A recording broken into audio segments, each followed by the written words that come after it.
of our jurors present? Okay, very good. State, you ready to proceed? The only thing's going to be, it's probably, it would be okay to have the rifles brought over here. Sure. And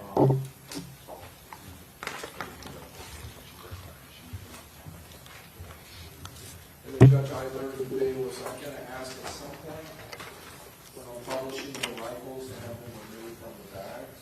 Okay.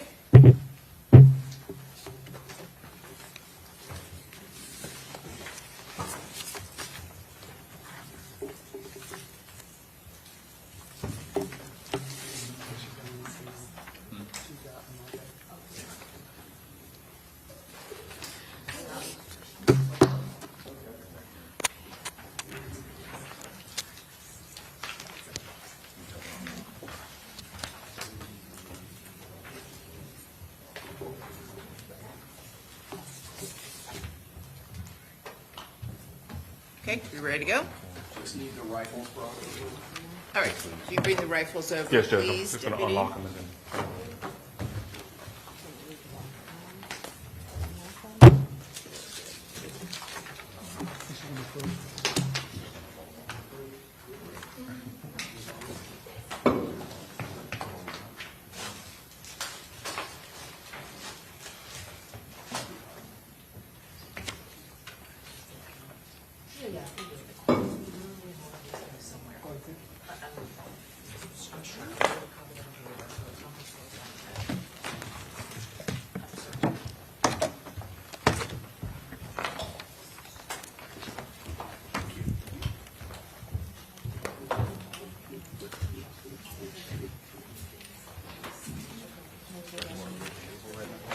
That's fine. Are these, are the bags marked with these exhibit numbers? She put 56 and 57. And then we took the locks off and we didn't waste time doing that. Oh, good. Appreciate it. You're welcome. All set. Okay, very good. Let's go ahead and bring in our jury.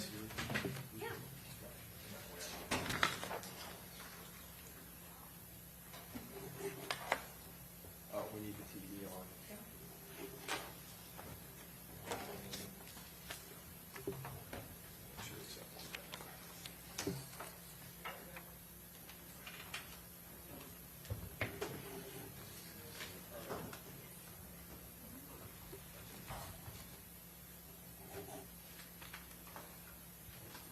All rise.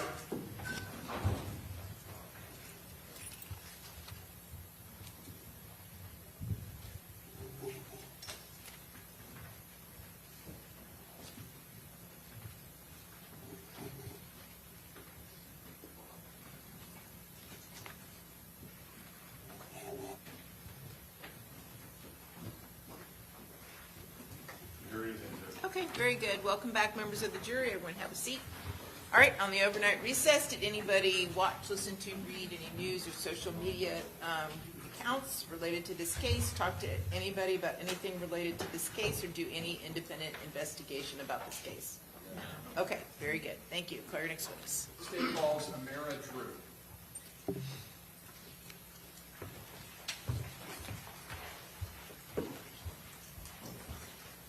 Before you have a seat, raise your right hand, please. Face the clerk.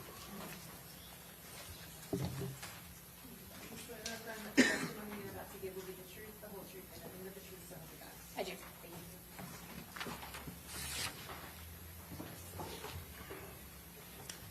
Okay, you may proceed. Thank you, Your Honor. May it please the court. Good morning, ma'am. Good morning. Would you please state your name? Amara Drew, Can you spell both names, please? A-M-A-R-A-D-R-E-W.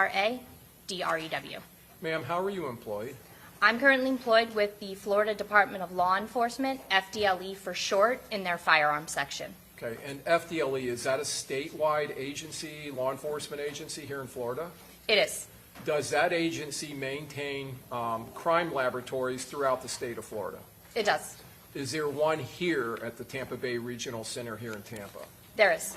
Now, that laboratory, is it contained within a larger complex? Yes, the investigations is also housed there. All right. Can you tell the jurors, first of all, your educational background? So I have a Bachelor's of Science from Westchester University in Forensic and Toxicological Chemistry. After completing my school education, I completed on-the-job training in the field of firearms and tool marks examination, which I successfully completed. Okay. Now, can you tell the jurors your work history? So I started working in the firearms field in April of 2019 with the Idaho State Police Forensic Services in their firearms unit. After employment there, I was employed with the North Carolina State Crime Laboratory, again in their firearms unit. And then I joined FDLE in June of 2023, again with their firearms unit. So with both the laboratory in Idaho and the laboratory in North Carolina, are those laboratories similar to FDLE that accept evidence from law enforcement agencies? That is true. All right. And so this is a public-funded, publicly ran laboratory in both of those states? Yes. So I want to talk to you first about your time at the Idaho State Police Forensic Laboratory. How many years were you there?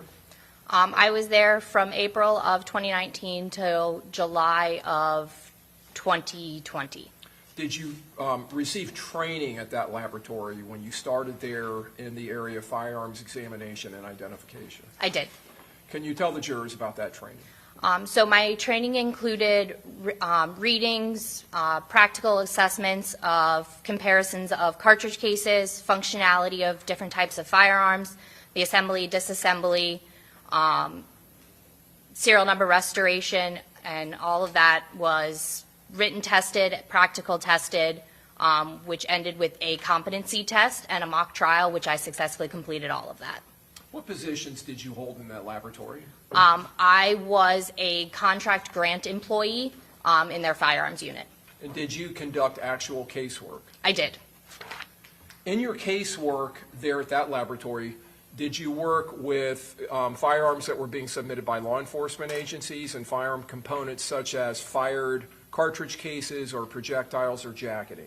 Yes, I did. Did you have occasion during that time period to work on guns such as the Glock manufactured pistol and AR platform weapons? I've worked with those firearms before, yes. Moving on to North Carolina State Crime Lab. First of all, what part of the state were you in? What part was that laboratory located in? It was located in Hendersonville, so the western side of the state near Asheville, North Carolina. What years did you work there? I was employed there from July of 2020 till May of 2023. Did you receive any training, additional training when you arrived there? When I arrived in North Carolina, I did an expedited training program with more practical assessments and written tests to show that I was competent in the type of examinations that I said I was trained in Idaho. Were you able to meet their proficiency standards? I was. Did you conduct actual casework there? I did. When you left that laboratory, is that when you came here to Florida to work at the FDLE? That is correct. And your job here at FDLE, has it always been in Tampa? Yes, So you started here in Tampa and you're still there in Tampa. that is correct, yes. Is there a laboratory maintained by the FDLE in Jacksonville? There is, yes. Same type of laboratory as here? Yes, sir. In the laboratory here and the laboratory in Jacksonville, you work in the firearms section, correct? The laboratory here in Tampa, I work in firearms, but I'm sorry, here in Tampa. Yeah, and but in Jacksonville has a firearms section as well. And they maintain other disciplines in those laboratories, is that correct? That is correct. Such as DNA analysis and other areas. Correct. Each think- lab has multiple disciplines. I believe the DNA laboratory is known as the biology laboratory. Yes. So let's talk about your time here at FDLE. When you came to FDLE, did you have to undergo any additional training? Upon my employment with FDLE, I went through an assessment period to show that, again, that I can do the type of examination that I said I was trained to do. And then upon completing that assessment, I did 6 months of supervised casework within my training period as well, and then I successfully completed all of that and was released for casework. Can you explain what supervised casework, what that term means? So supervised casework means that I have hands-on actual cases under a qualified examiner that has already been released at that laboratory. So it's real casework, and they're going behind and verifying that we are conducting the examinations as we are supposed to and accurately. Do you, while you're employed at FDLE and have been, do you continue to receive additional and annual training? We do. Do you keep abreast of current trends and new developments in the area of firearm and tool mark analysis and identification? I do.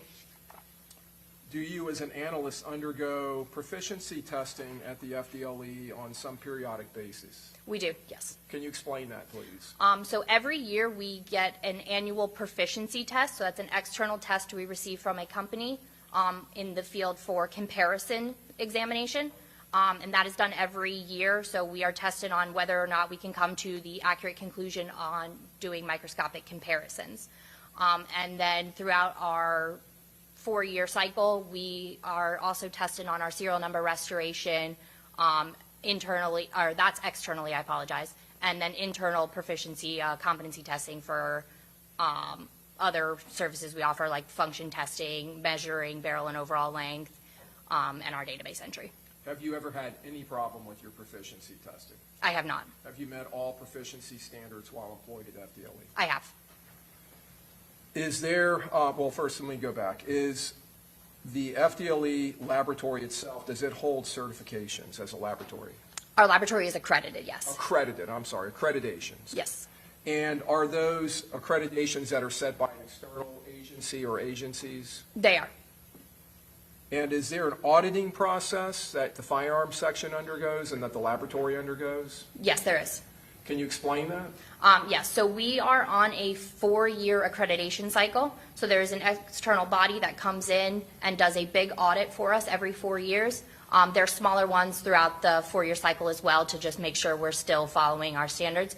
But the big one comes through and they go over all of our standard operating procedures, our training manuals, our casework and stuff to verify that we are conducting our examinations the way we say we are in our SOPs, as well as that our SOPs align with the international standards that are set forth. SOP, standard operating procedure. Yes, sir.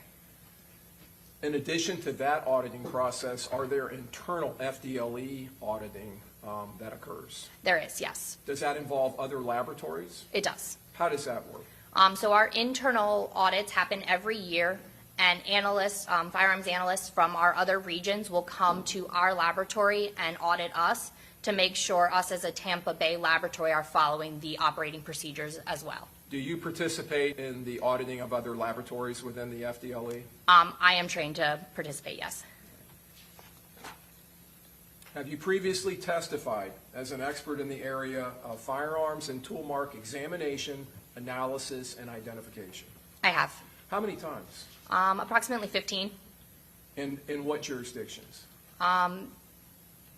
There's probably about 8 to 9 in North Carolina and the remaining here in Florida. How many total times have you conducted comparisons and analysis of firearms or firearm components? I've worked hundreds of cases. So there's thousands of comparisons and hundreds of firearms I've examined. Your Honor, I would tender Ms. Drew for voir dire. Any questions? No. Proceed.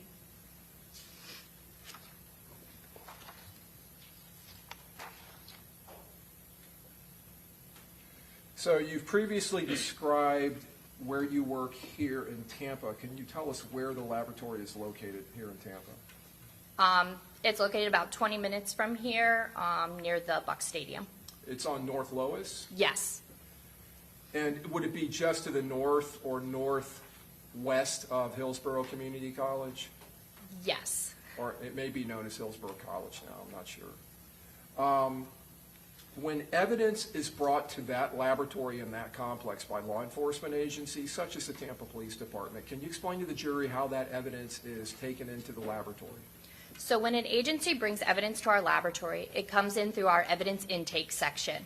We have evidence technicians there that will accept the evidence, log it into our LIM system, which is our laboratory information management system, with what the items are coming in, the description that the agency has provided for said items, and that's the initial entry into our system that is tracked so we can follow where the evidence is within our laboratory. Once it comes into the laboratory and it's given its FDLE case number, and each item in the case is given its own item number, it is stored in the evidence vault until it is checked out by an analyst. All right, and so you said vault. Is that a secure area? It is. And so now you've mentioned a FDLE number.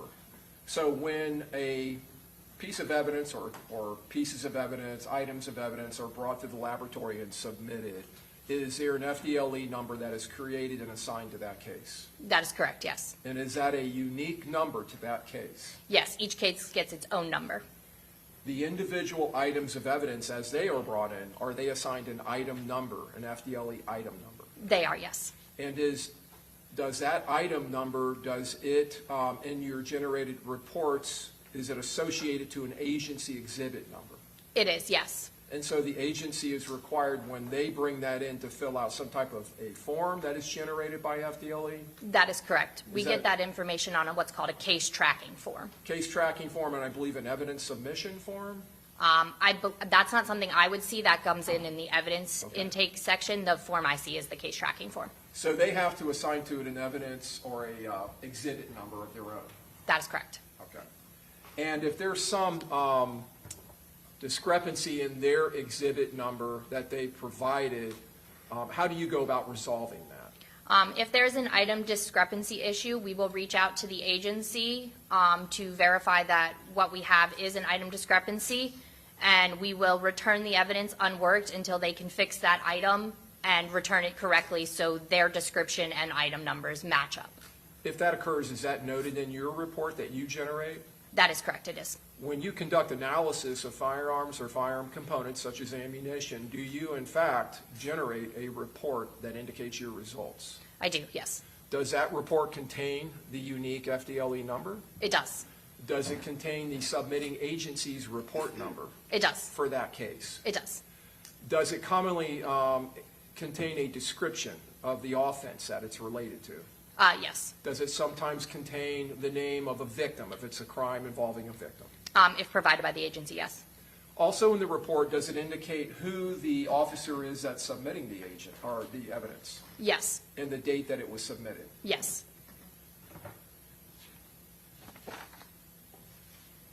In this case, did you in fact conduct analysis on multiple submissions from two different agencies and produce multiple laboratory reports? I did, yes.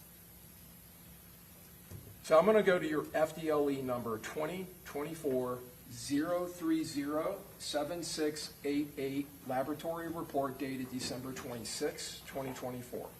Am I allowed to refer to my notes? Your Honor, may she refer to her notes or her report? If you want to have your report in front of you while you're testifying, that's fine. If you refer to it, please let us know. Okay. So in that case, who was the submitting agency? This case was submitted to us by the Tampa Police Department. And was evidence received or submitted to the Tampa Bay Laboratory here in Tampa on September 18th of 2024? Sorry, I'm referring. I apologize, there's two reports in this case. One of the submissions was received on September 18th, 2024. I was going to ask you to hold that open because you may need to refer to your notes. I was going to ask, who is the submitting officer? So for the one submitted on September 18th, the submitting officer, I believe, is Juan Ramos. And was that in reference to a certain offense? Yes. And was that offense described generally in your report? Yes. Was it described as a death investigation, Hillsborough County, June 23rd, 2024? It was, yes. Okay. Now, on that report, you have the unique FDLE number you've indicated to us. Is that correct? Yes. All right. The agency number is documented? Overall, go ahead. Is the agency number documented in that report? The agency number is, yes. What is the Tampa Police Department agency number? The agency number provided to me was 24-365605. What was the item that was received by FDLE? In this case, I received a fired cartridge case. And in your report, did you assign an FDLE item number to that piece of evidence? Yes, it does have an FDLE item number. What is that number? In this submission, it was FDLE item 7. And what was the agency's accompanying exhibit number for that item? The provided agency exhibit number was 1847503-5. Did you conduct analysis on that cartridge case and I did. examine it? I did. Okay. When you conduct an analysis of an item such as a shell casing, in this case, how do you go about obtaining that evidence, or how do you end up bringing it or transporting it to your lab? So after the evidence comes into our lab, it gets stored in that evidence vault. When I'm assigned a case by my supervisor, I will then take the file with the case tracking form that I received and bring it to the evidence window, where I will then check the evidence out from one of our technicians, and it is digitally tracked in that lab information management system, LIMS, that I mentioned. And once I go ahead and digitally sign for that evidence, I will then take it to my personal lab space, where I will either begin working on it or store it in my locker until I'm ready to work on it. All right. When the item is processed into the evidence section, is there some type of a label that's generated and placed on the packaging that the item is in? There is, yes. And, okay, first of all, I'm going to move to published states 14, Your Honor. Okay? Now, when you receive items such as firearm components, ammunition, fired cartridge cases, or projectiles, are they commonly submitted in packaging that is similar to what I'm holding up in States 14? Yeah, that is a common type of packaging we receive. A paper evidence envelope? Yes, it could be that, a plastic bag, a brown paper bag. So, publishing States 14, do you see the FDLE label? Yes, I do. Is it the yellow label? It is. What is this number on the top here where the pin is pointing? So that is the given case number, FDLE case number that is assigned to it when it enters the laboratory. And the number 7? That is its given item number from FDLE. And this line below the number 7? So that is our barcode because we digitally transfer everything via the system. So that's how we scan our evidence to be able to transfer it. And on the label, does the label indicate the submitting agency? It does. And in this case, who's the submitting agency that's indicated? Tampa Police Department. And is the Tampa Police Department's case number also included? That is correct. Is that just below where it reads Tampa Police Department? Yes, sir. And then the item number below that, would that in fact be the TPD exhibit number? Yes, that's the agency exhibit number. Below that packaging, there is some writing there that appears to duplicate the FDLE number. That's correct.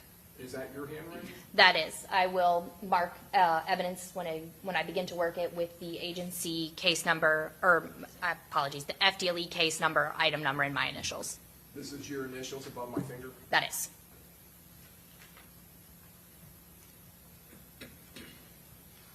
When you retrieve the evidence and bring it to your laboratory, how do you go about opening an item such as this?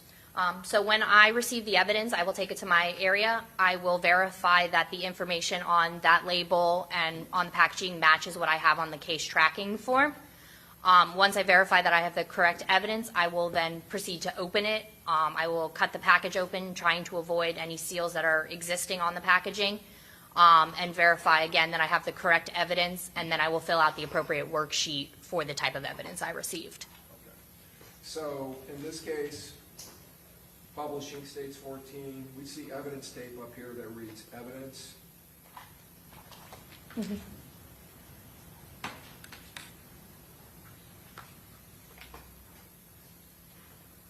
But we also see tape here that appears to have a DLE. Do you recognize that evidence tape? Yes, I do. And do you know where that came from? That would be the seal I placed on it. Okay. And are those your initials? They are. And the date?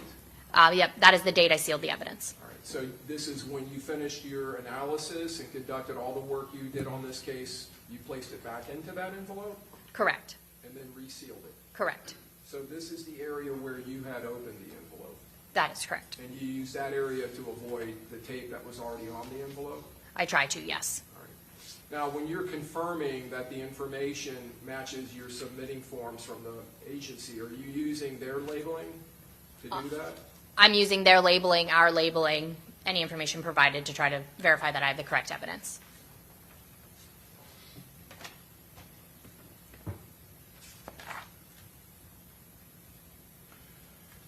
Before opening the package and before beginning your analysis, do you don some type of protective gear? Generally, we will wear gloves to protect our hands from anything that potentially could be on the evidence.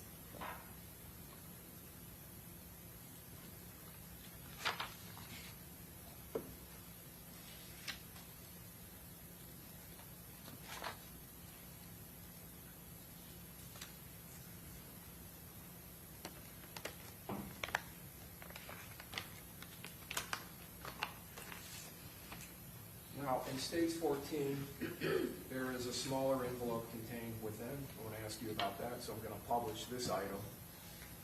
And I'll ask you first of all, do you see any markings on that smaller envelope that you recognize? So that's my initials and date in my handwriting from where I sealed the envelope. So this is evidence from FDLE or evidence tape? Yes, sir.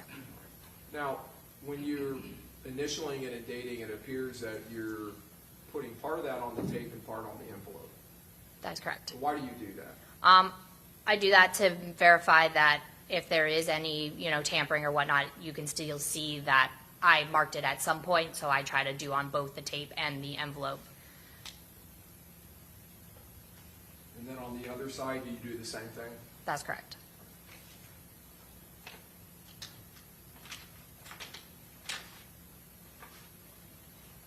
Removing the item and publishing.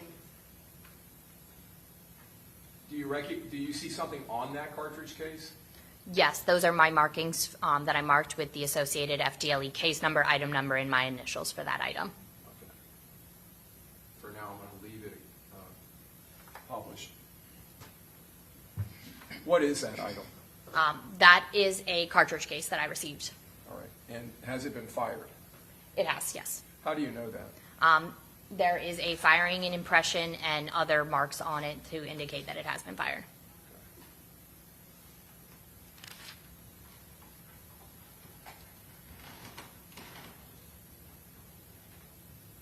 Can you describe for us where that marking is it indicates? You said a firing pin mark? So the firing and pin impression is that D shape that you see that kind of looks like it sinks into the cartridge case a little bit. That is where the firing pin strikes, and that is what we refer to as the firing pin impression. All right. So I want to ask you about this. What part of the cartridge case is this that we're looking at? So this is the head of the cartridge case. It is the part that would be seated against the breech face of the firearm. And is that commonly known as a head stamp? The head stamp is the markings that are on that, where you see the MXT and the other writing is considered the head stamp. So the indentation in the middle of that cartridge case, that is something that is left by some component of the firearm? That is correct. And that would be the firing pin? Yes, that indentation is from the firing pin. All right. Now, on the top of the cartridge case, I really can't point to it because it's so small, but it reads MXT. What does that stand for, and what is that there for? I believe it's Max Tech is the manufacturer of that ammo. It is just the company that makes that cartridge case. So it's a way of branding the cartridge case? That is correct. You've described the cartridge case in your report as a 9mm Luger, is that right? That is correct. Caliber? That is correct. All right. On the head of the cartridge case, we see the indentations 9X19. What does that stand for? So that's 9x19. That's indicating that it is a 9mm, and the 19 is indicating the case length. It's just another name for 9mm Luger, but it means the same thing. On heads of cases like this from different manufacturers, do you sometimes just see 9mm You can, yes. or 9mm Luger? You can, yes. All right. So all of those stand for the same thing? That is correct, All yes. right. And do you know what the 23 is on there? I do not remember that. Okay. Possibly something proprietary to that brand? It could possibly be the year. Overall, go ahead. It could possibly be the year it was that specific cartridge lot was made, but I'm unsure exactly what the 23 means.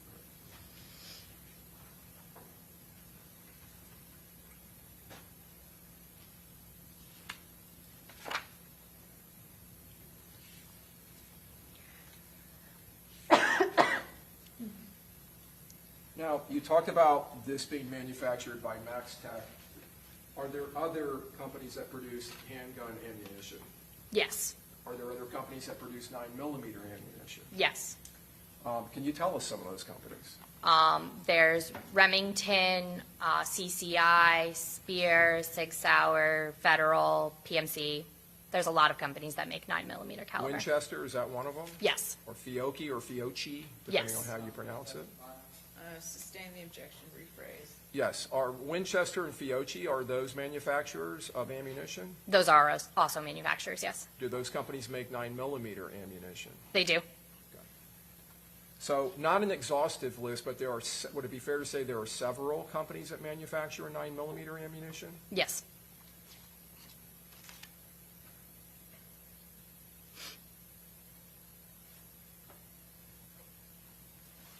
So I'm going to move on to another December 26, 2024 laboratory report that you produced. And this is going to be in reference to FDLE number 2024-0403-556.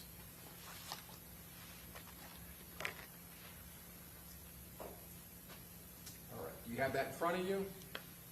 Yes. Okay.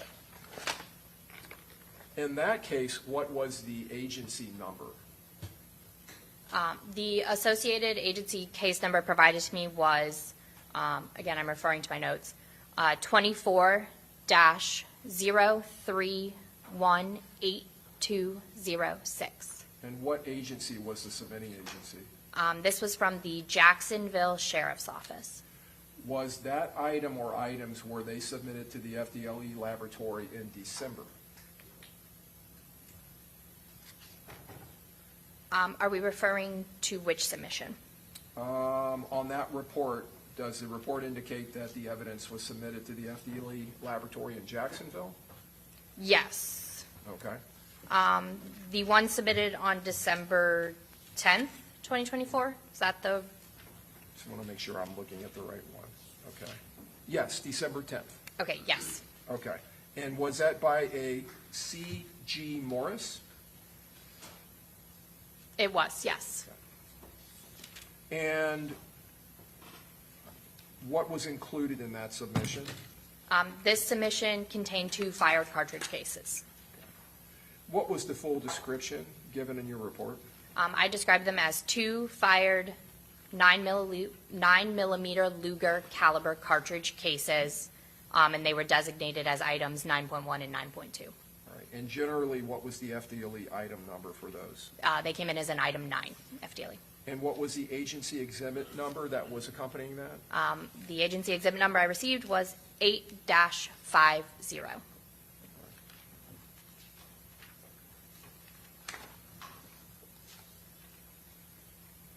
Were those items at some point transported from the Jacksonville laboratory to the Tampa Bay laboratory by FDLE personnel? They were. And were they placed into the evidence section at the Tampa laboratory or brought directly to you? They would go through the evidence section. And at some point, so you have to check them out to conduct your analysis? That is correct. Okay.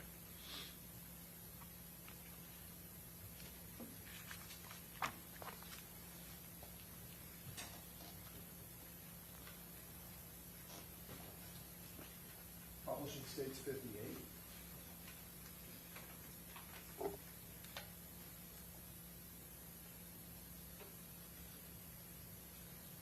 Would you agree with me that this is another evidence envelope? It is, yes. Do you see the FDLE label? I do. And is that in reference to the submission we're talking about? It is, yes. Does it have the unique FDLE number? It does. Does it have the item number? It does. Does it have the submitting agency Yes. and their case number? Yes. And the item or exhibit number from the agency? Yes. And just like with the other packaging, do you see your FDLE number, the item number, and your initials that you wrote on this package? I do. And is there a date or, no, I'm sorry, is there an item indicated below that? Yes. So you have number 9 and then you have 9.1 through 9.2? That is correct. Do Do you see your FDLE tape where you resealed this package? I do. And you did that after your work was completed? That is correct.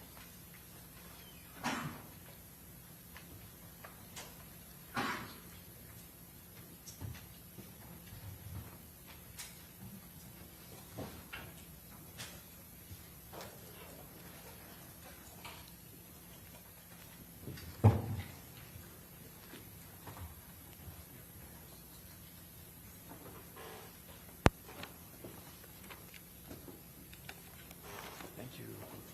I'm just going to hold on to it.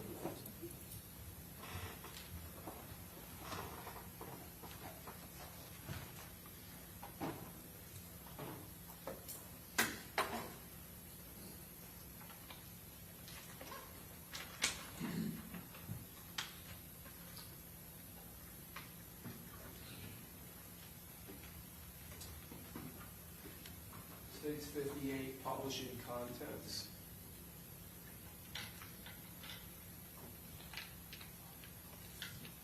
I'm going to try to line these up so you can see the markings. Do you recognize the markings on these cartridge cases? The one with the blue right there, no, yes, both of them, that is my handwriting of the associated FDLE case number, item number, and my initials. And so this consists of two fired cartridge cases? That is correct, yes.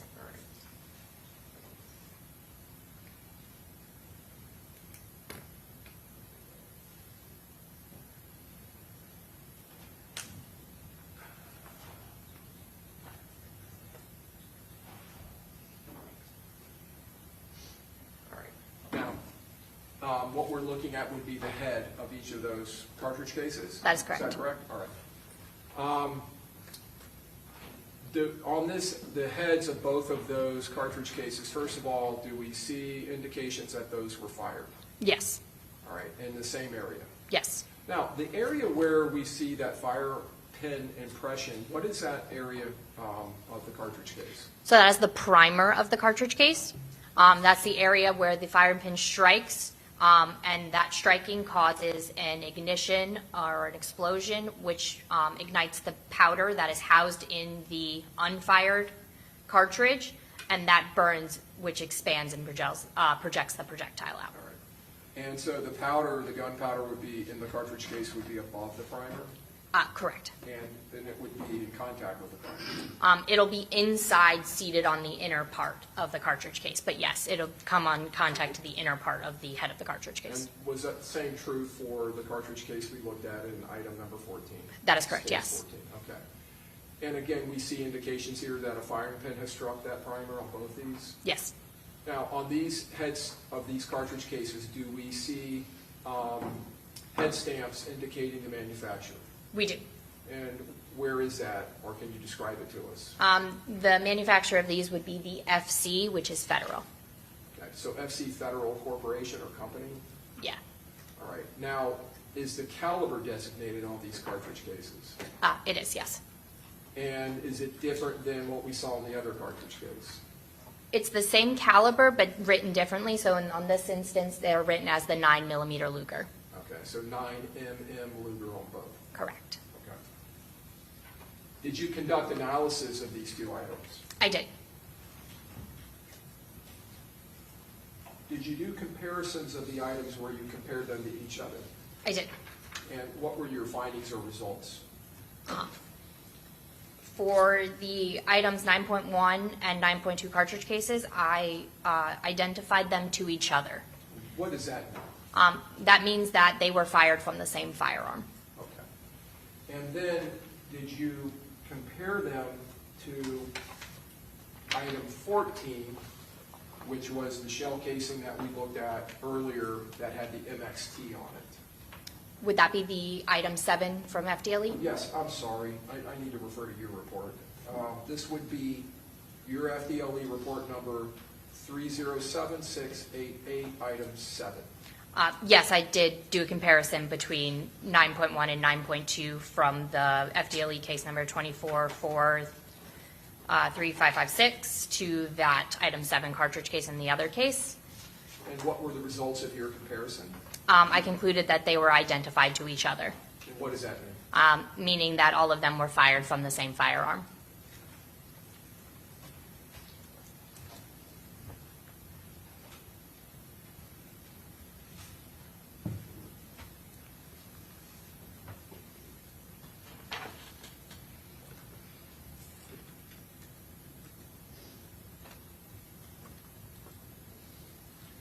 Were you able to determine with all three of those exhibits whether they demonstrated in any of the markings on the casings class characteristics consistent with being fired by a certain brand of pistol?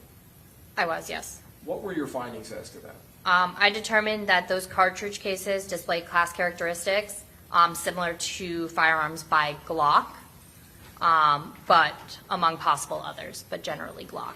Okay. And that would include your item 7 in states 14 and your item 9.1 and 9.2 in states, I believe it was 58. Yes, sir. Sure, yes, 58. All right.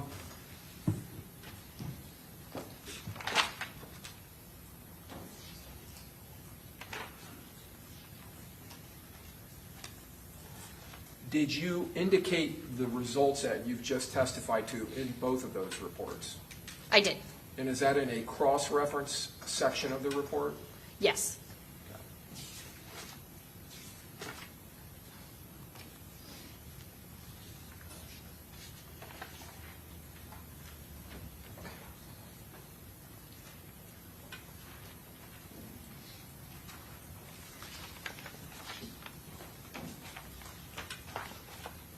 All right, now I want to move, and I know you generated several reports dated January 9th of 2025, is that correct? I'd have to verify the dates.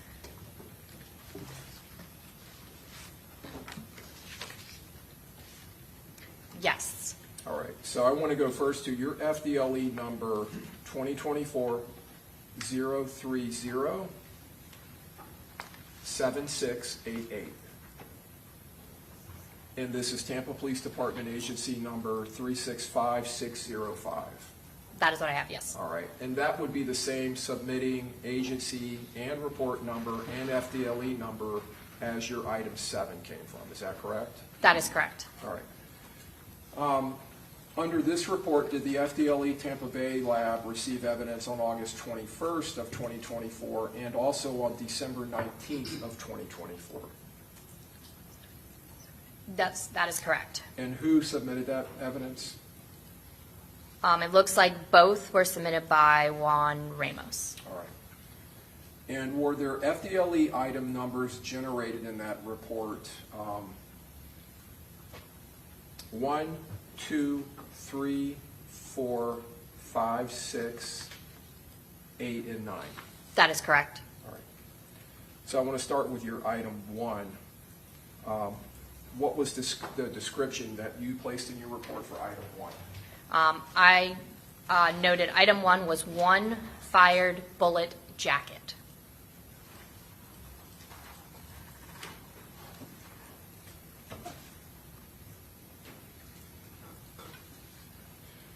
What was the description for item 2? I noted 1 bullet core. Item 3 1 bullet core. and item 4. 1 fired bullet jacket. Can you explain to the jury what a fired bullet jacket is? So a fired bullet jacket is the outer coating of a traditional bullet. It kind of can be thought of like an M&M, like the candy coating on an M&M, and then you have the chocolate core. So that candy coating is what's similar to the jacket. So it's that outer area of the projectile. Now I want to go back real quick, if you can, with your 1 through 4 items. So item 1, FDLE item number, was there an accompanying agency exhibit number? There is, yes. And what is that? I was provided 1847587-8. And for item 2? 1847587-13. And for item 3? 1847587-14. 1847-14. And for item 4? 1847587-15. And you've indicated that items 2 and 3 are 1 bullet core per each item. What is a bullet core? So a bullet core is that inner portion of a projectile, typically lead, but it can be other materials, that is covered by that jacket. So back to that M&M analogy, it would be that chocolate inside. Now, items 5 and 6, I want to talk to you about those. Were those firearms that were submitted in this case from Tampa Police Department where there was a labeling discrepancy like we talked about earlier? There was, yes. How did you remedy that? It was remedied by reaching out to the agency indicating that their labels did not match the information provided on the box and what was in the box. The items were returned to the officer to remedy the situation and fix their labeling. Did it appear that the agency's exhibit number for those had been inverted? Overall, go ahead.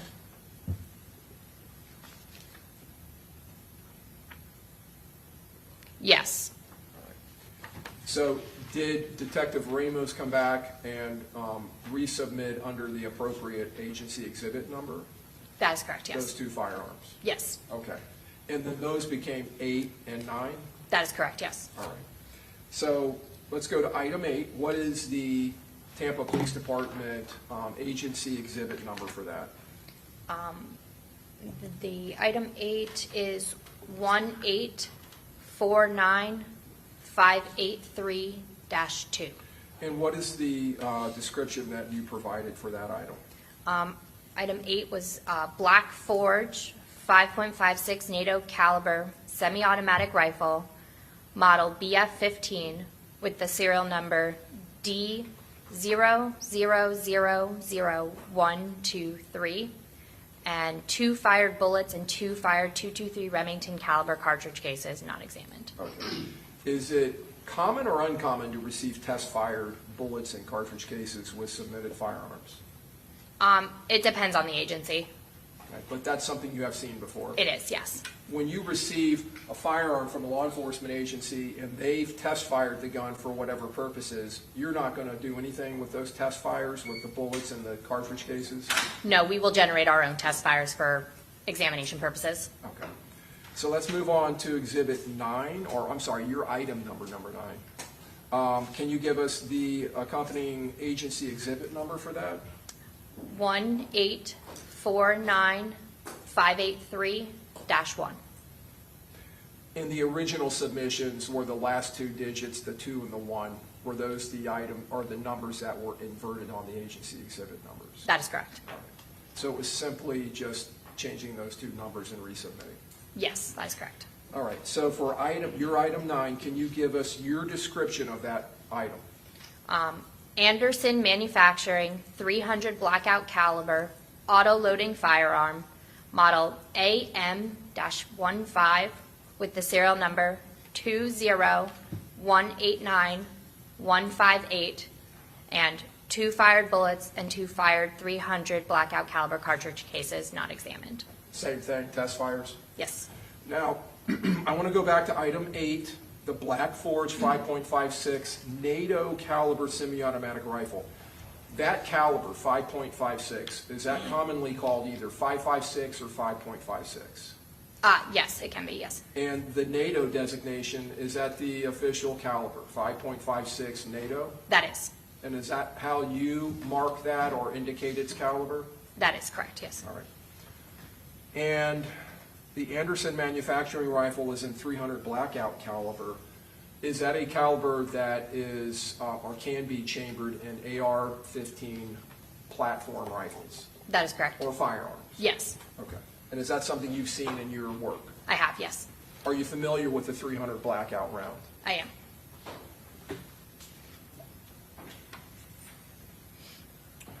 So I want to go back to your items 1 through 4.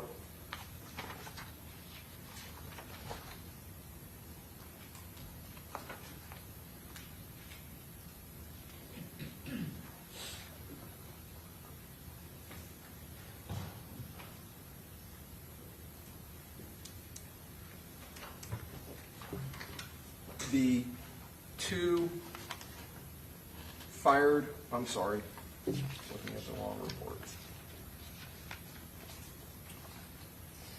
The one fired bullet jacket under item 1, the one fired bullet jacket under item 4, and then the two that you've indicated were one bullet core, and that's items 2 and 3. Did you examine and analyze these items? I did. Did you compare them to each other? I did. What were the results of the comparison? I determined that the item 1 and 4 fired bullet jackets were inconclusive to each other, and that the items 2 and 3 bullet cores were no value. Okay. Why were the bullet cores of no value? So bullet cores are generally of no value because they are not the part of the projectile that's coming into contact with the firearm. It, again, is covered with the jacket coating. So during firing, sometimes the jacket and the core can become separated. So the jacket part is what would be of value, and the core is just of no value because it's not the part coming in contact. Going back to the items 1 and 4, the fired bullet jacket, excuse me, you indicated they were inconclusive to each other. Were they also inconclusive to item 8, the Black Forge 5.56 NATO caliber rifle? That is correct. Now, what does the term inconclusive mean? The term inconclusive means that there were similar class characteristics, and those are the features that are determined prior to manufacturing. So for a projectile, the number of lands and grooves, which are the grooves of the rifling, which helps with stability of the projectile, that number, the width of them, the direction of twist is all determined prior to manufacturing. So those are their class characteristics. So in this instance, they were the same.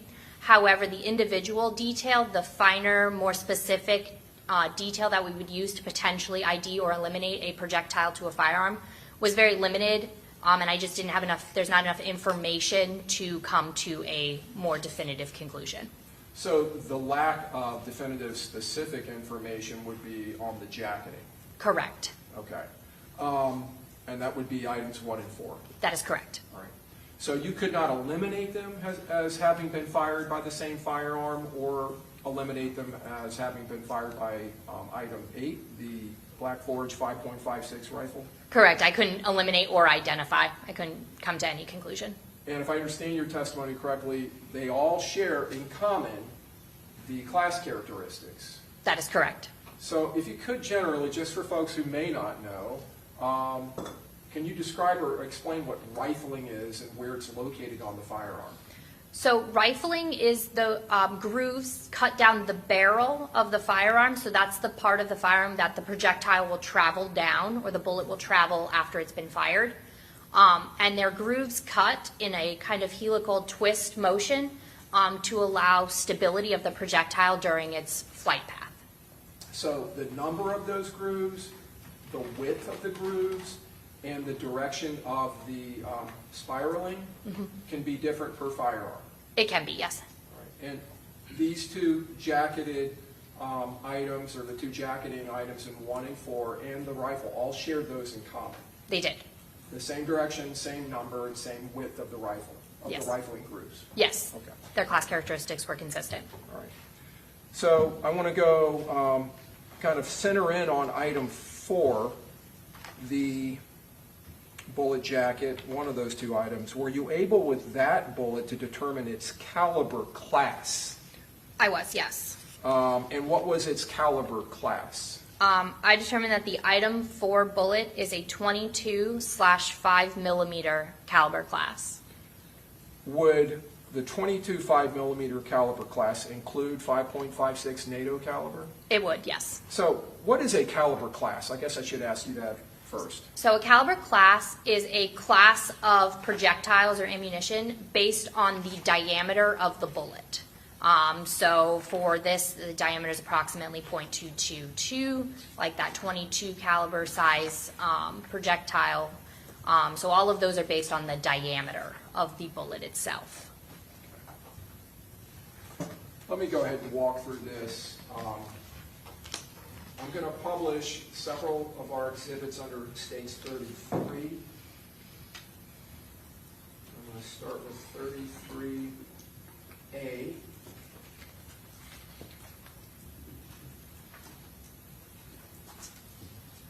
Do you see this, on this envelope, the FDLE label that's associated to the submission and report we've been talking about? Yes, And does it have that unique FDLE number on top? it does. Does it have the submitting agency, It does. and that's the Tampa Police Department? It is, yes. Does it have their accompanying agency case number It does, yes. and their item or exhibit number? Yes, All right. And again, you're writing in indications of your item number. that's correct. So here, this is item 1. This is one of the fired fired bullet jackets. That is correct.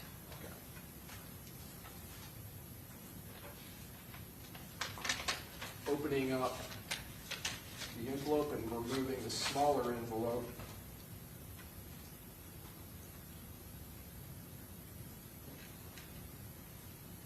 Do you see any markings on there you recognize? I do, yes. And where are they? In that, at the top part, in that pinkish red color is the abbreviated version of the case number, item number, and my initials. And do you see your FDLE evidence tape and your markings? I do. So that's item 1.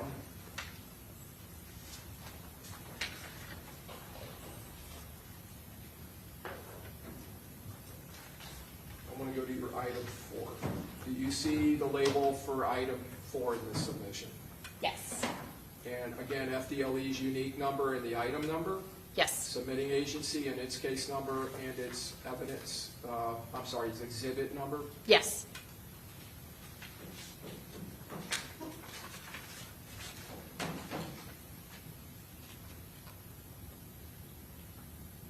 Do you see writing that you recognize? Yes. And is it the pink or purplish colored writing on the top? It is, yes. And this is going to be your item number 4, the other fired bullet jacket. Yes.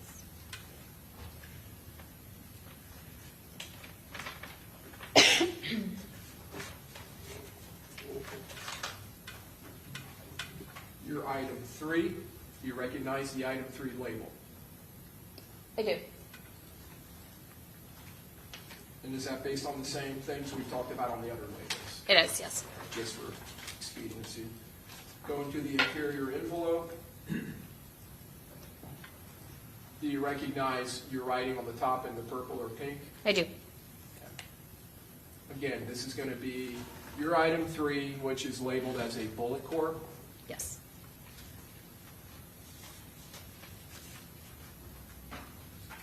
Your item 2, the other bullet core, do you see the label?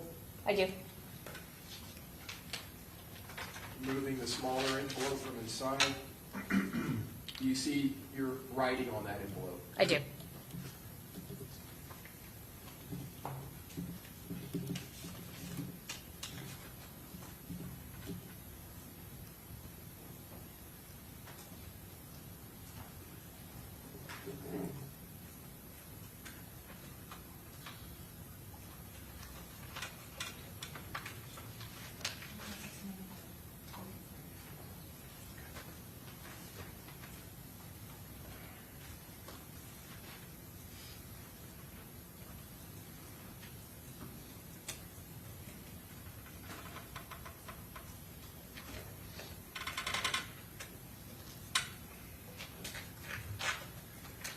I'm thinking I should have had you do this probably.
States 33, D is in Delta, your item 4, I'm showing it the inside envelope. Do you recognize your handwriting on that? I do.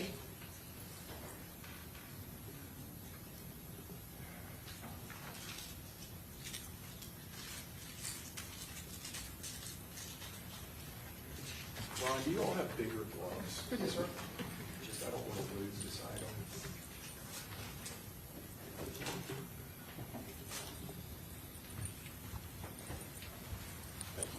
Should one small.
Oh, yeah, those people. But I've already got this one off. Did you leave them there? Yes, I did. Yep. Thank you.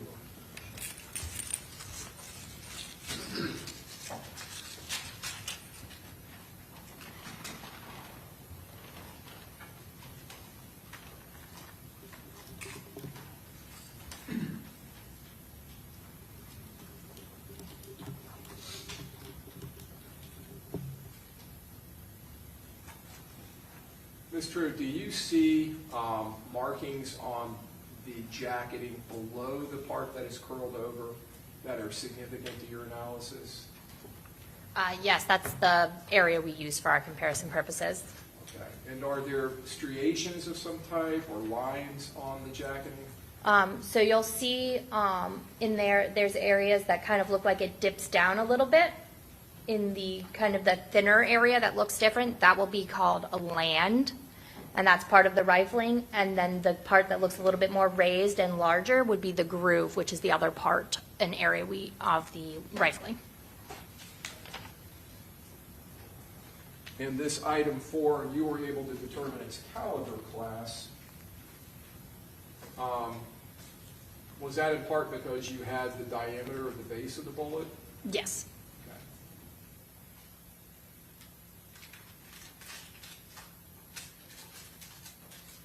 So you've indicated earlier that 5.56 NATO would be within that caliber class. It would, yes. What are other calibers that would fall within that caliber class? Other calibers would be the .223 Remington or a .22 long rifle short Winchester Magnum.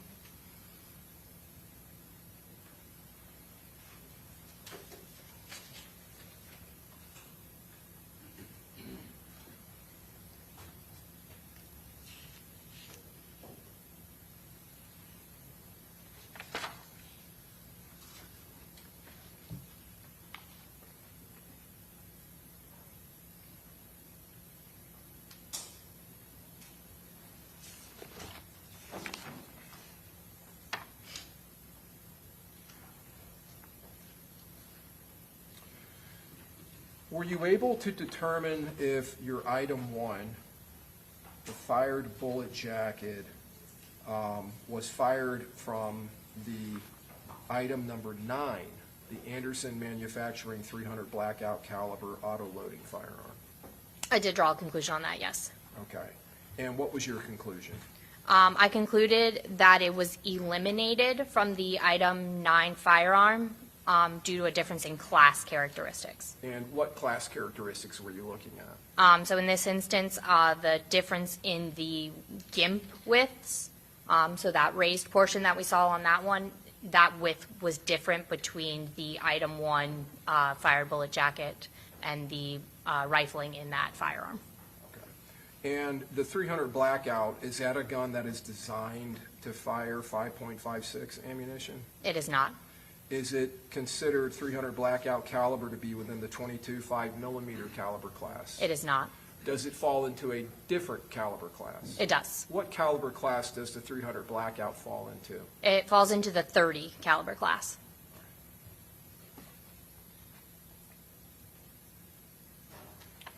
All right, so we're going to move on to your item 8.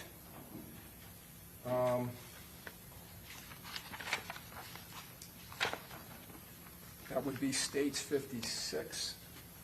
If I can have the witness step down, Your Honor.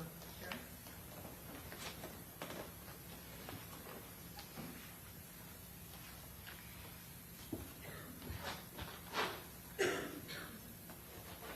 want to wear gloves to handle this?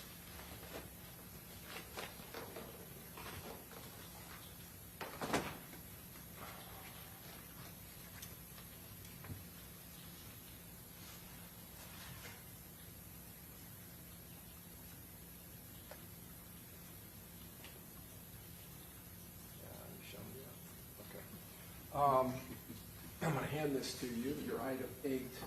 And again, this is going to be, The firearm is clear. okay, you've cleared it and checked it? I just said yes. Okay. That's going to be the Black Forge 5.56 NATO caliber auto-loading rifle, semi-automatic rifle. The semi, yes. Okay. So I want to ask you, first of all, semi-automatic, what does that term indicate? Semi-automatic indicates that with each pull of the trigger, a single round or single cartridge will fire, meaning that as the firearm is charged, loaded, ready to fire, you pull the trigger, one will fire.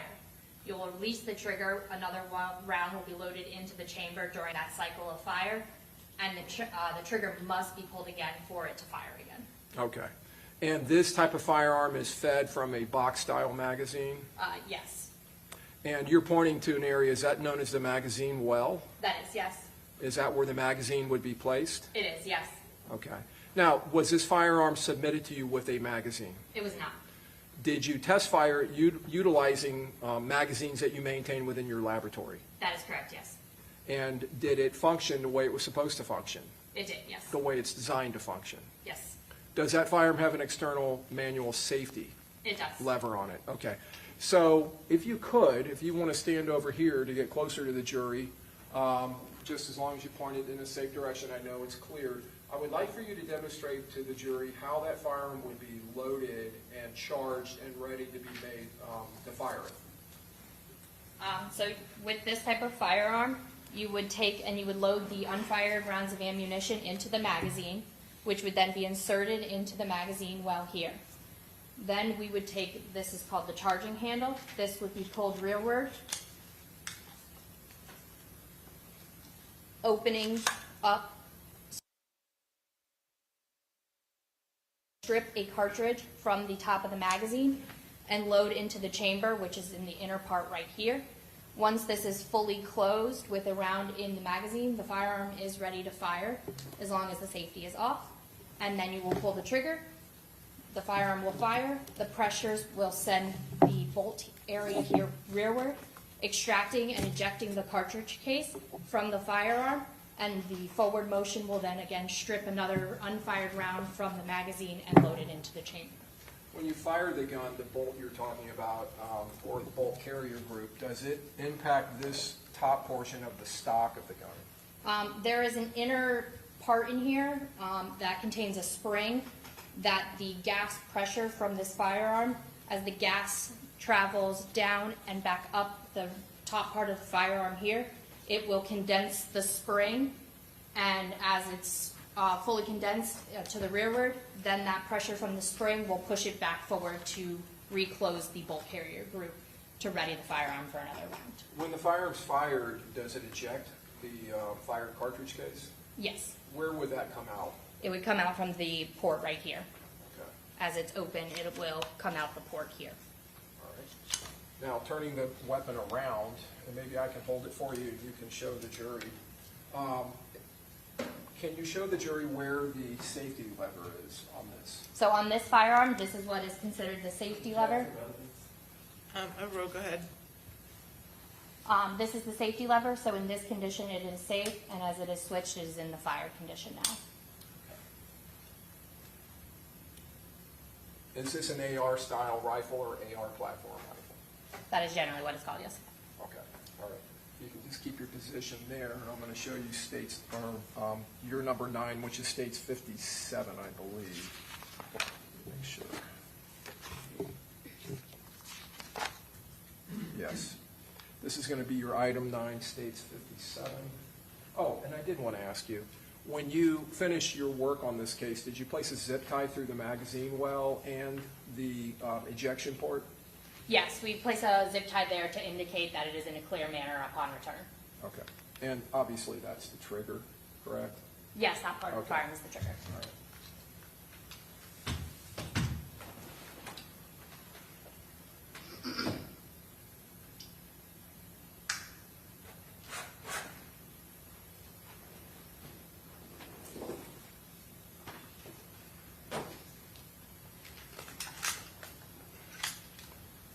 This may be difficult to see, so I'm going to leave it up to you to see if you can hear it. You need me to hold that back? Stay. And the firearm is clear on this one as well. Okay, all right. This is your item 9, correct? That is correct. Okay. And I didn't ask you on the other firearm, but did you leave individual markings or markings of your own on here where you indicated your FDLE number and maybe other markings? Yes, I indicate the associated agency number, item number, and my initials on the firearm. Okay. It should be in the same location on that firearm as well. Here? Yes. Okay. All right. Now, this firearm, is that also an AR platform weapon? Yes. Same type of fire mechanism? Yes. The magazine feeds in the same way, It does, yes. in the same area? Yes. And it ejects a shell casing when it fires like the other weapon? Yes. Okay. Does this weapon have a stock on it? So it does not have the traditional stock. It has just the buffer tube. Okay. And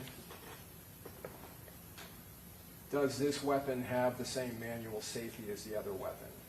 It does have the same type of safety here on the side of the firearm as well. All right, let's get up here if we can. Is it okay, Your Honor, if I get a little closer to the jury? Sure. Okay.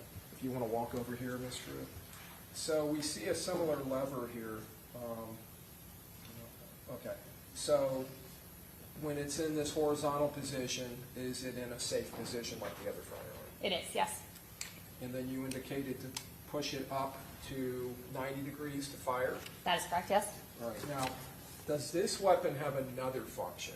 Yes. Okay, and if you push that lever all the way 180 degrees, it goes to another position? That is correct. All right. So I'm going to talk about the standard fire position. Okay. All right. Is this, in that mode, is it a semi-automatic firearm? It is, yes. And that would be the same function as the other rifle? That is correct, yes. One round is fired for each trigger pull. That is correct. All right.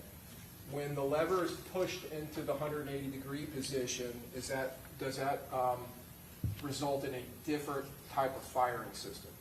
Yes, so in that position, during my testing, I determined that it has what's called a binary trigger, meaning with the pull of a trigger, a round will fire, and then the release of the trigger will fire another round of ammunition. So in essence, when you pull the trigger and let it go, you're getting 2 rounds. That is correct.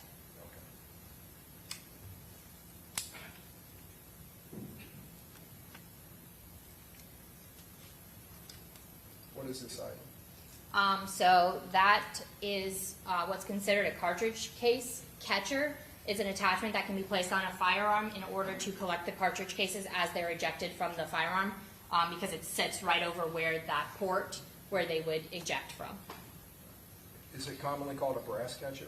It can be, yes. Have you heard that term? I have, yes. All right. And are these devices that you see, are they common? I've seen them a handful of times in my casework. Okay. And how many times have you examined AR-style platform firearms? Probably about 100 times. Okay. And you've only seen this a handful of times? That's correct. Okay.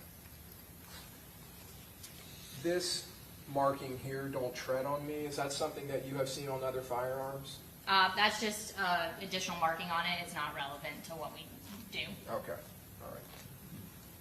Thank you. You can return to the witness stand.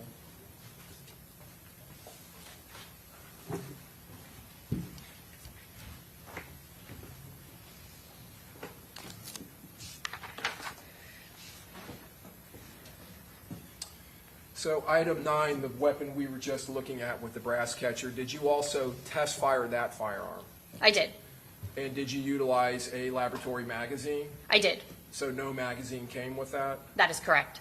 And that firearm, what is its chambered caliber? For that firearm, the item 9 was the .300 Blackout caliber firearm. And is that what you fired at it? It is. Did it function the way it was designed to function? In the sense of, yes, it fired semi-automatic in the upward position, and then this one had the additional area for the selector switch. Okay. So let me ask you, with both of these weapons, are they designed to expel a projectile under the force of an explosive? They are. And that's what you basically talked about earlier, where if the primer is hit by the firing pin, it ignites the powder, and then the expanding gases of that ignition and that pressure sends the bullet down the barrel. That is correct, yes.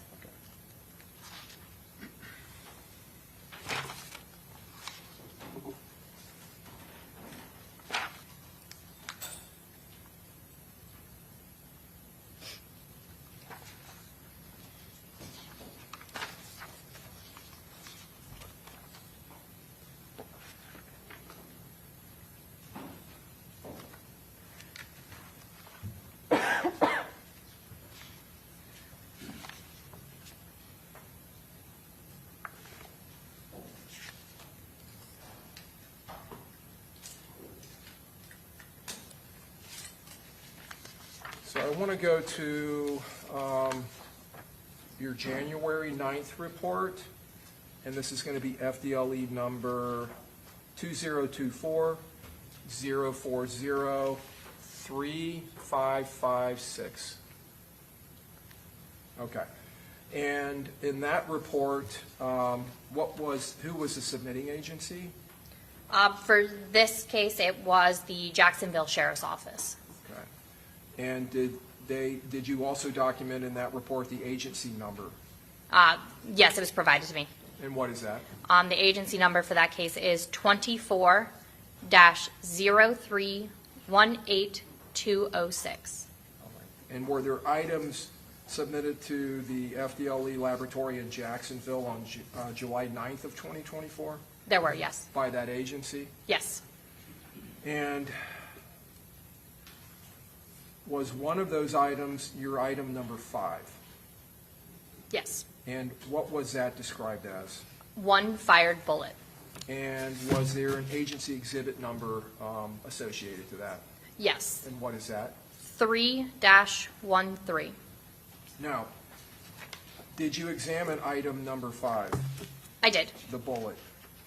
Did you determine its caliber class? I did. And what caliber class is it? I determined that it was a 30/7.62 millimeter caliber class. And that's the caliber class you've previously described as containing the .300 Blackout caliber? Yes. All right. Did you compare it to item number 9 in the report that we were just talking about, your FDLE number 7688? I did. And did you come to any conclusions about that item? I did. And what was that? I concluded that the item 5 bullet was identified to the item 9 firearm. Okay, and that's the Anderson Manufacturing .300 Blackout weapon? Yes. With the binary trigger that we were just looking at. Yes, sir. And that Jacksonville case, was it an offensive death investigation out of Duval County? Overall, go ahead. Yes, I am provided that it was a death investigation in Duval County. Okay.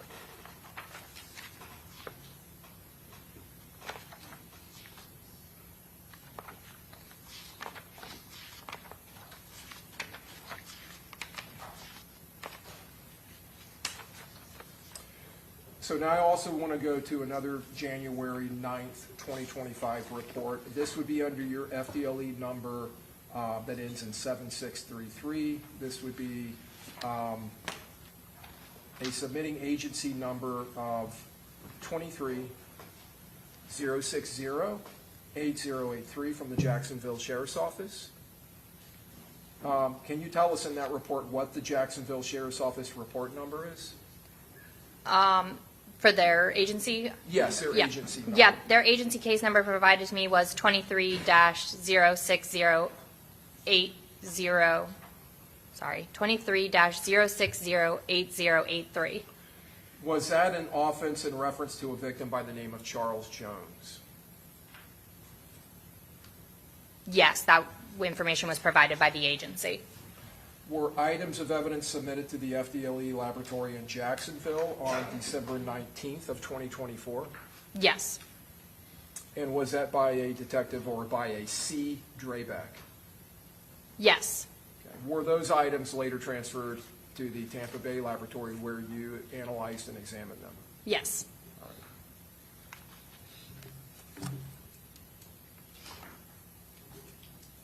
And was there an FDLE item number 1 under that FDLE case number? There was. What was the agency exhibit number for that item 1? 1-4. And what was the description of the item? I described it as 13 fired 5.56 NATO caliber cartridge cases, items 1.1 through 1.5, 1.8, and 1.10 through 1.16, and 3 fired .223 Remington caliber cartridge cases, items 1.6, 1.7, and 1.9. All right. So going back to the 22 5mm caliber class, does the .223 Remington caliber fall within that class? It does. Is .223 Remington caliber suitable for being fired in a 5.56 NATO chambered weapon? It is. So the .223 Remington caliber would properly be fired in the exhibit number 8, the Black Forge 5.56 NATO rifle. The caliber could be fired in that firearm, yes. Okay. Were these cartridge cases screened? They were. How so? So for screening, we will go ahead and look at the cartridge cases under our microscope, which is a comparison microscope, meaning we can see the items at the same time under the same magnification. So when we put them on there and we're screening them, we're looking for, do they have the same class characteristics? So those predetermined features by the manufacturers, as well as is there any, similarities or significant differences? If there was any significant differences in that individual detail, they would be screened separately. If we notice similarities or no significant differences, they would then be screened together. Publishing states 50A through P. And I'm showing you a label. Do you recognize this label is associated to this report in this submission? I do, yes. Do you see the FDLE individual unique number on the top of the label Yes. and the item number we're talking about? Yes. And the submitting agency, Yes. the submitting agency's case number, Yes. and its exhibit number that accompanies it? Yes. And your individual markings on this package? Yes.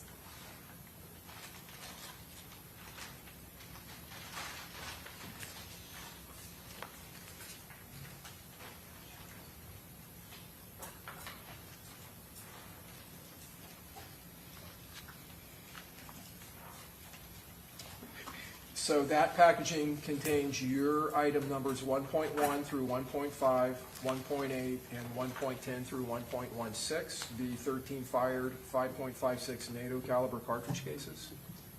It also includes the 1.6, 1.7, and 1.8? 1.9, but yes. I'm sorry, 1.9, which are the 3 fired .223 Remington That is caliber correct. cartridge cases?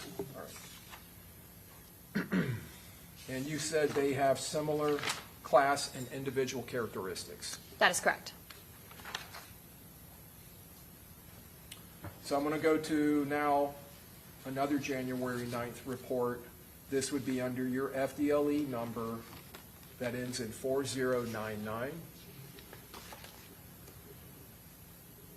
with an agency number of 24-03909999, submitting agency Jacksonville Sheriff's Office? Yes. All right. Were items of evidence submitted to the FDLE laboratory in Jacksonville on December 19th of 2024? Yes. And was that by an individual, C. Drayback? Yes. Did you receive several items that were labeled as FDLE item number 2 under that FDLE case number I did. from the Jacksonville laboratory? Yes. And was the agency exhibit number accompanying that 1-12? It was. What was the description of those items? So I just described them as 5 fired .223 Remington caliber cartridge cases, items 2.1 through 2.3, 2.5, and 2.8, and 4 fired 5.56 NATO caliber cartridge cases, items 2.4, 2.6, 2.7, and 2.9. Were those items, those cartridge cases, also screened? They were, yes. And were you able to group them in any way? Are we referring to the item 2 cartridge cases? Yes. So I concluded that items 2.1 through 2.9 were microscopically screened together based on similar class and individual characteristics.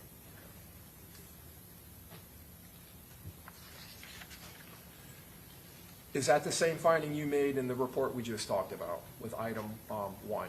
Yeah, I concluded that items 1.1 through 1.16 were microscopically screened together based on class and individual characteristics as well. When you say screened together, what does that mean?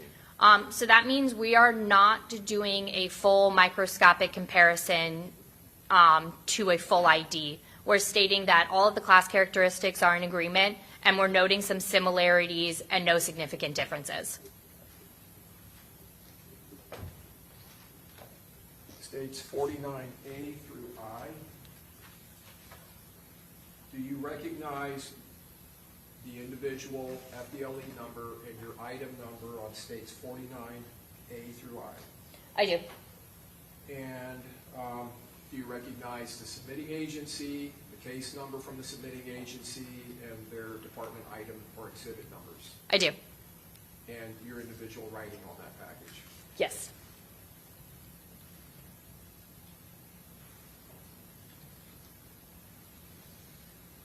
And there's also a label from the Jacksonville Sheriff's Office. That's correct. It indicates .223 caliber casings from black box. Is that correct? Yes.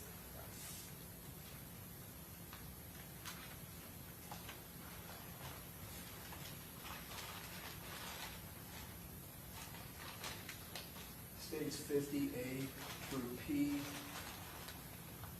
Your item number 1. We talked about a few minutes ago, another on your January 9th report. There is an agency label on that exhibit too, isn't there? That is correct. All right.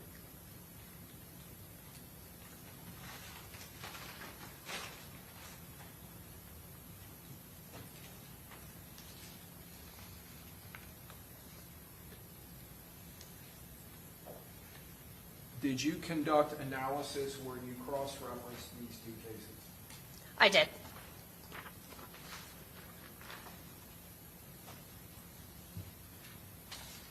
And did you indicate your findings in both of these reports? I did. Did you do some type of comparison between item 1.1, which is a 5.56 NATO cartridge case, to item 2.9, which was previously described as a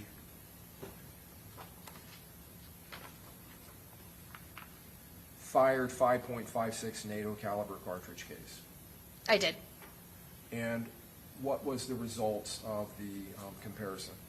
I concluded that the item 1.1 cartridge case from the case 2024-040-7633, that's FDLE case number, was identified to the item 2.9 cartridge case submitted in FDLE case number 2024-040-4099. And can you tell us what that means, identified? Identify meaning that these two cartridge cases were fired from the same firearm. And that firearm would have been chambered in 5.56 NATO? That's correct. All right.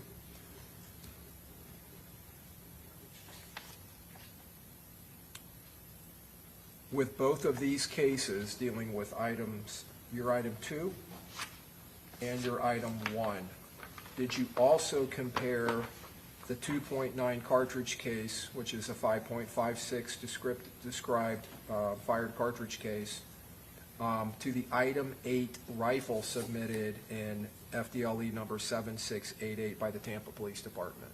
I did do that comparison, yes. And item 8 is the Black Forge NATO, a 5.56 NATO caliber rifle we were looking at earlier. Yes. And what were the results of that comparison? For the 2.9? Yes. So the item 2.9 cartridge case from 4099 was eliminated to the item 8 rifle in 7688. And did you do the same type of comparison with item 1.1? I did. Okay, to the same rifle? Correct. Item number 8. Correct. What was the results of that comparison? I concluded that the item 1.1 cartridge case was eliminated to the item 8 rifle. So item 1.1 and item 2.9 were fired from the same rifle, but not from the number 8 item, the number 8 Black Forge NATO rifle. That is correct. 5.56 NATO, okay.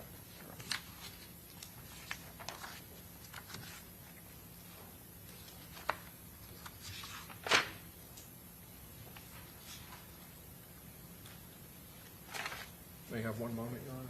Yes.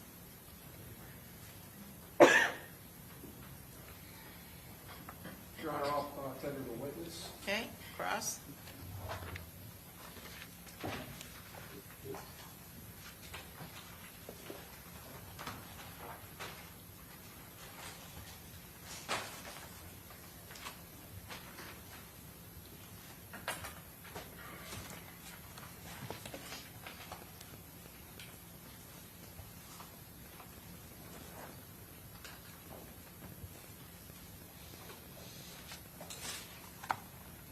All right.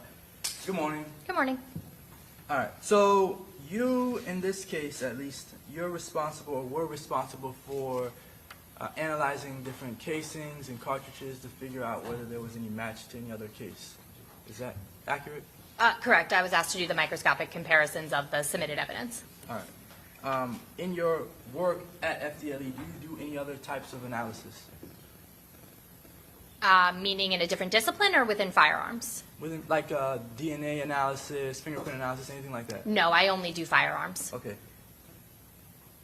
So you wouldn't be the person to ask about whether there was any DNA or fingerprints on any of these weapons or the cartridges or anything like that? No, sir. All right, that's somebody else in your department or in your office? Yeah, there's other sections that would do whether DNA or fingerprints was present. All right. So you're just trying to determine whether the evidence that you recovered, or that not that you recovered, that was given to you, that was submitted to you, actually matches some other evidence out there in the world. Yes, I'm just trying to determine if, these cartridge cases came from the same firearm and or the submitted firearm or not, and same for projectiles. Okay.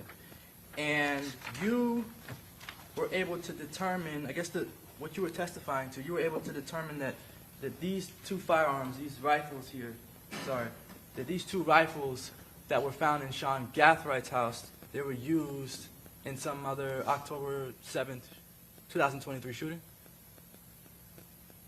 I'm not sure what you're asking. These two rifles, what are they connected to? So I concluded that, sorry, let me refer to my notes, I apologize. That the, Judge, I would object to the question as phrased, what are they connected to, is vague. I'm going to sustain the objection, rephrase. What is the purpose of these, of showing these rifles to the jury? Objection. Sustain the objection.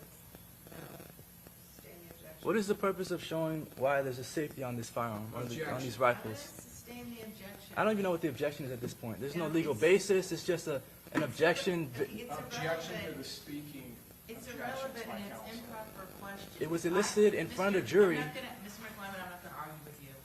If I allow the witness to testify, then that makes it relevant and material. Okay? And if it's relevant, then I should be able to Objection, cross-examine Your on Honor. it. I'm going to Counsel sustain Can we the. come In front sidebar? of the jury. No. No. So I can't argue, I can't come Objection. sidebar. Mr. This is McClymont, improper for him to do please this in front of the stop. jury, Your Honor. It's improper, It's disrespectful, too. I asked to come sidebar. and the answer is no, we don't need to sidebar it. If the witness was permitted to testify something, that makes it relevant and admissible. I'm not arguing that, Judge. I just want to talk to her about what she testified to. Listen, I've sustained the objection. Ask your next question.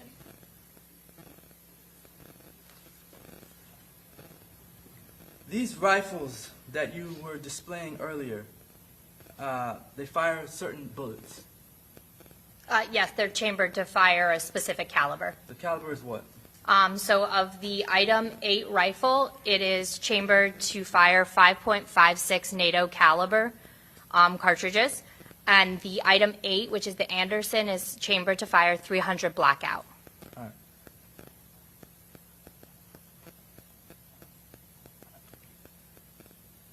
The 300 Blackout firearm bullets are in which firearm? You said item which one? The 300 Blackout is item FDLE item 9. Is that the one with or without the breast catcher? I believe that's the one with the brass catcher. With the brass catcher rifle, and then the 5.56 bullets are fired through the rifle here that does not have a brass catcher. Is that correct? Yes. Just to try to make it simple. In this shooting, the one for Charles Jones on June 23rd of in that shooting. I don't know which case you're referring to. I have Well, many reports. There's only one June 23rd shooting for this case, right? Okay, so this case, sorry, I apologize, sir. So in this case, the one that we're here for today, the one that Alicia Andrews is on trial for. Objection, Your Honor. Inappropriate phrasing. So go ahead and just answer the question if you can. In this case, are these rifles connected to the shooting? In this Objection. case, Vagueness.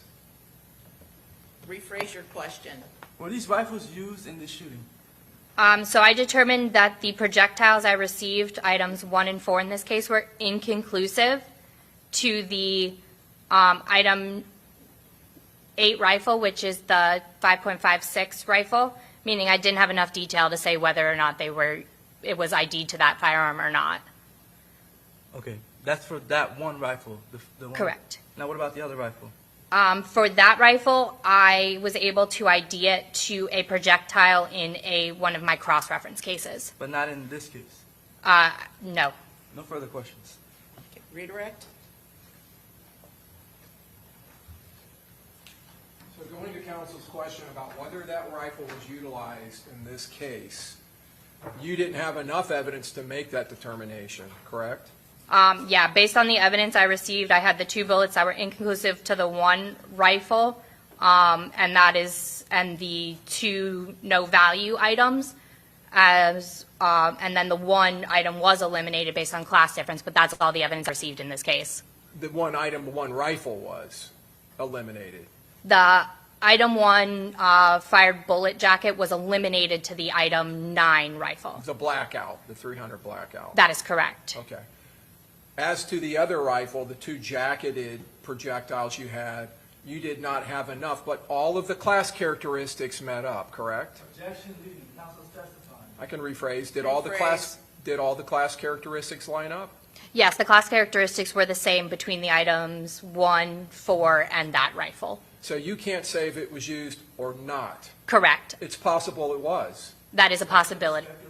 Overruled. And counsel's testifying. Overruled. I have nothing else, Your Honor. Okay, thank you. May this witness be excused? Yes, Your Honor. Okay, very good. All right, it's a little bit late. We'll take our morning break, even though it's getting close to lunchtime. So take about 5 minutes and we'll be back. All rise.